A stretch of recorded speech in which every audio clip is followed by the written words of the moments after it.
And we haven't really talked about this idea of a biological clock very much. Maybe this is a good time. So Steve Horvath, being the pioneer in this, had come up with this way where basically they realized whenever you look at all these cells over time that the methylation does change, and it changes as you're going, and it correlates really, really well with age. And whenever we say age in common conversation, we mean calendar age. We mean, when is your birthday? How old are you? Right? But it turns out, and we all know people like this, there are some people who are aging a little bit faster and some people who are aging a little bit slower, right? And, you know, that whole, oh, you look so good for your age. I wouldn't believe that you're 40. And of course, I know enough to go ahead and always take off 10 years whenever I'm guessing somebody's age. You don't want to do that wrong. But it turns out you can do a really good job. It correlates really closely to the calendar age. But Horvath and some of these other folks said, what's interesting is the times when it doesn't correlate well to the calendar age.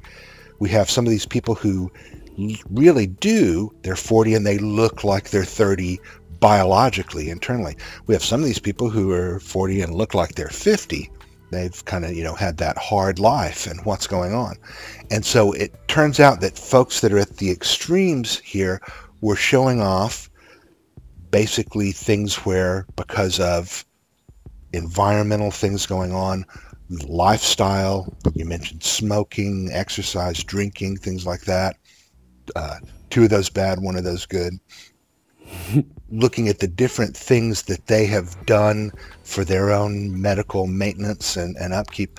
Looking at things that are kind of, you know, accidental, right, that have happened, environmental insults, that they have basically then aged and are further along that biological aging path, or are earlier because they're doing such a good job of things.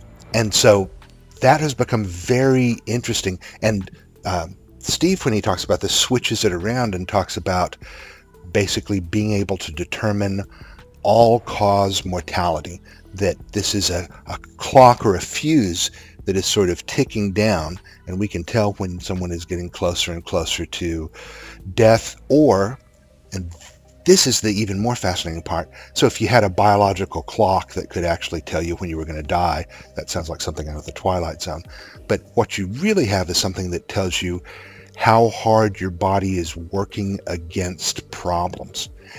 And now that we are being able to, and this is one of the breakthroughs that we've made in our little group, separate out what these different problems are. It looks a little different when somebody is dealing with cancer and high cancer risk. It looks a little different when somebody is dealing with cardiovascular risk. It looks a little different when somebody is dealing with different obesity related and blood sugar problems and things going on. It even looks a little different when somebody is dealing with different communicable diseases. And so all of these leave a different pattern of marks. And so not just being able to say, this is the time span that somebody has, but being able to say, these are the things that they're really at risk for.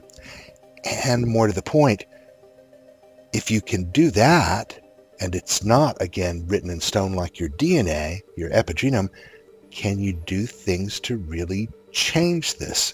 And let me stop there, because I think that that opens up a whole real wave of possibilities for individuals, for science, and for insurance. Absolutely it does. So, you know, as I read Steve Horvath's work when it first came out and started thinking that, of course, the insurance innovation guy in me came to this staggeringly obvious conclusion that, holy smokes, this has a lot of impacts for insurance. If you can, number one, predict more reliably how long people are going to live, that's of enormous value to life insurers and to health insurers. But as you say, even more important and more valuable from an economic standpoint is the possibility of helping people to live longer, right?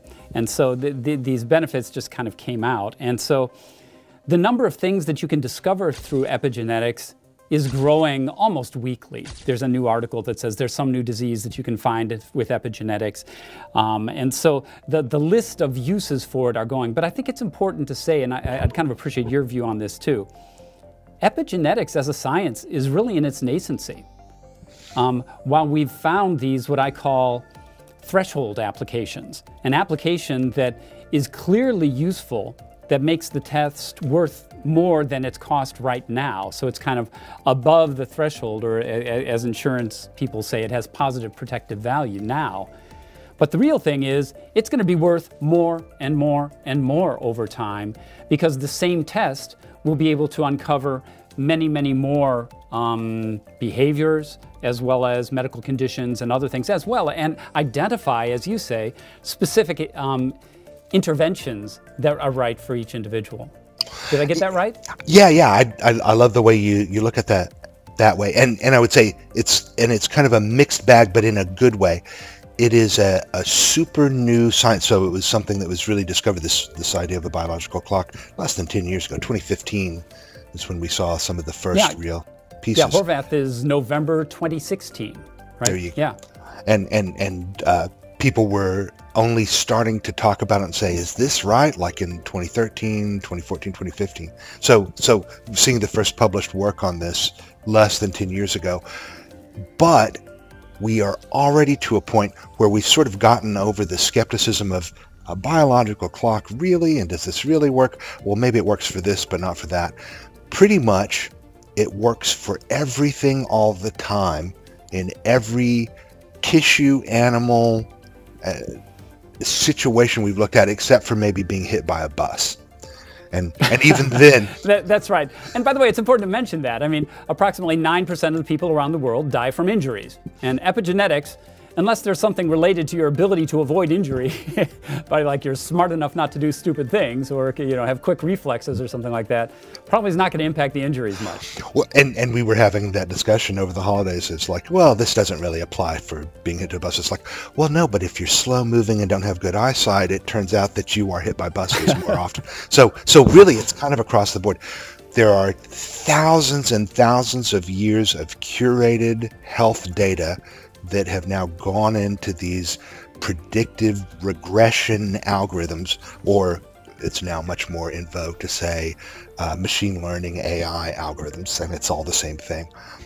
And we're able to predict really well. The exciting thing is we are moving from being able to do statistically significant predictions of biological age for groups of people and for stratified groups of people, more and more to smaller and smaller stratified groups of people and individuals, and even being able to see the effects of individual interventions, doing more exercise, improving diet, taking certain maintenance drugs, or skipping the maintenance drugs. We can differentiate between somebody who has smoked a pack a day of cigarettes 5 years ago to someone who has done it 10 years ago, to any variation, much better than somebody can self-report, even if they're being completely honest, on a simple questionnaire. And so this whole thing has turned into a really high-resolution way to look from groups of people to smaller groups to individuals, from all-cause mortality to any branch of mortality that you can think of. And like you say, as an insurance person, this is very predictive, but as an individual and as a scientist, this is helping us figure out causes of disease and interventions.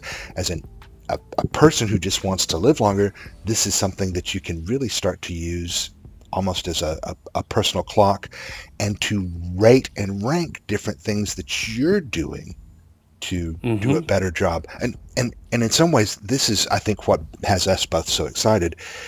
It's a revolution in insurance where instead of making a bet on this is how long someone's going to live actuarially, you're really saying, hey, we would love for you to live so much longer and keep paying us premiums, and so we want to give you these tools and this new information.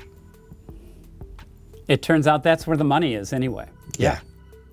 And so this kind of narrow view that the only way you're going to make money with genetic testing or epigenetic testing in insurance is by using it on the underwriting side is wrong. There are underwriting applications, and we'll talk about those. But the biggest gains, we think, and also our insurance partners we're working with now, are absolutely focused on the notion of helping their customers to be healthier. So we'll talk about that.